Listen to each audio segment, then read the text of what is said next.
Jacinta Price, thanks so much for your time. Why do you think, in hindsight, Australia voted no? I think for a number of reasons. I think there was very little detail for people to understand exactly the consequences of what the voice might be. I think Australians didn't want to be divided along the lines of race within our constitution, and saw a whole lot of red flags that weren't, their concerns weren't quelled by the Yes campaign at all. Do you think, in part, it was a problem with the messaging from the Yes campaign or the proposal itself? I think it was probably a bit of both. I think the fact that Australians were told they'd be on the wrong side of history, that that they were racist, calling people names isn't the way to go if you want their support. And I think there are a lot of concerned Indigenous Australians that we didn't necessarily see out in public, but thought that how is this bureaucracy going to be any different to any other bureaucracy? And concerns that were raised with me were around, well, it's just going to create more division within our communities and families, and who gets the powerful positions and that sort of thing. So, yeah. In the lead up to the anniversary, we saw Voice architect Megan Davis say the Voice is an idea whose time will come. What do you make of that? Well, I think, I think Megan needs to understand that Australia has spoken. We need to move forward, and we need to start focusing on more practical ways to address Indigenous disadvantage in this country. And so I don't think there is a place for the Voice in Australia going forward. We've had that argument, we've had that referendum, it's time to move forward. Would you caution, if we see a hung parliament and the Albanese government is in a position it has to negotiate with the crossbench against some sort of legislated voice, would that be not listening to the message of the Australian people? Yeah, I mean, look, we've seen what's happened in South Australia with pushing through with a legislated voice and only a 10% turnout of people, Indigenous voters. We've heard nothing more of this body. Nothing seems to have changed in terms of advancing, marginalised Indigenous Australians in South Australia. So I don't think that would be the ideal way to go. I think it would be political suicide to head down that route again. Do you think the no vote has set back the cause of constitutional recognition? I do believe it has. I think if a proposal that Australians could get behind, that was meaningful, that we could have taken with a bipartisan approach, would have been the way forward. And I think the way that the Yes campaign tried to ham-fist this proposal through has definitely put a taste in the mouths of Australians that, well, when do we come back and revisit this, if we ever do?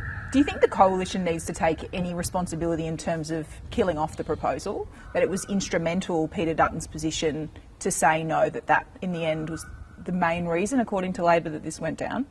Yeah, absolutely. I think that, the Albanese government put all their eggs in one basket. They didn't have any other plan for Indigenous Australians other than this particular proposal, and they failed to take a bipartisan approach. They failed to listen to those, on the conservative side of politics that suggested, well, perhaps we could, remove the clause about the Voice having the opportunity to speak to the executive of Parliament, of government.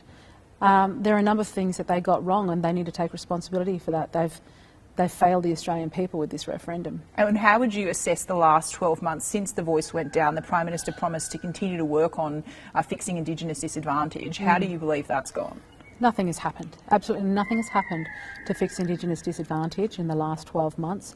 Since the Voice went down, we have seen failures across the board in terms of what's happened with NAJA that have cycled through since late 2022, 6 acting CEOs.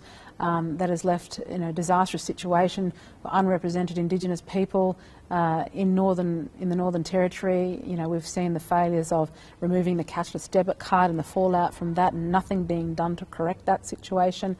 I mean, it's just one thing after the next, and no plan, no way out of it. And both ministers so far don't seem to have a plan at this stage even.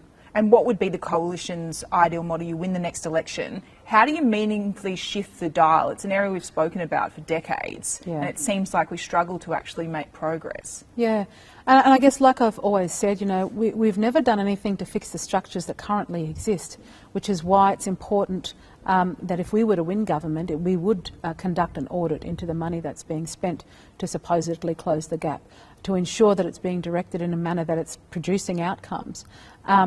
This inquiry that we've been calling for over and over again into statutory authorities and you know, land councils is absolutely needed, because the governance issues in those organisations are just so deeply concerning, and Aboriginal people are bringing this matter up consistently. And if these bodies that are supposed to represent the interests of Indigenous Australians are failing them, we need to fix them, or we need to do away with some of them. So that's, you know, they're the sorts of things that we need to do immediately. Do you think the government as it is now, either side of politics being there, does it adequately hear the voices of Indigenous people? That's what the Yes campaign was arguing they were trying to fix. Does the current system listen properly? I don't think the current system, and that's the whole thing, I guess I argued that we need ears in Parliament. We don't need a voice, we need ears. There's no point having a voice that isn't going to be listened to. And, you know, both sides of government, I think we're in a unique situation now with 11 Indigenous parliamentarians, which provide, you know, a nuanced view of what Indigenous Australians need or require. And for a long time, we've been painted as left-leaning, and that's simply not the case. And I think it's important that we allow for appropriate debate to take place without being called vilified and called racist, which is why I think, you know, coalition governments in the past haven't pushed for, you know, greater reform, which is why, you know, Labor governments in the past have got away with doing nothing, because they, you know, have certainly like to see themselves as the champion for Indigenous Australians, and no one else knows how to do that. Well, you know, I've very clearly been here to say that that's not the case at all. We need to start listening and utilising the processes that we have in our democratic system to ensure that we're making the right decisions. At one point in the campaign, Peter Dutton promised to hold a second referendum if the first one went down. Is that still on the table, or is that now killed off?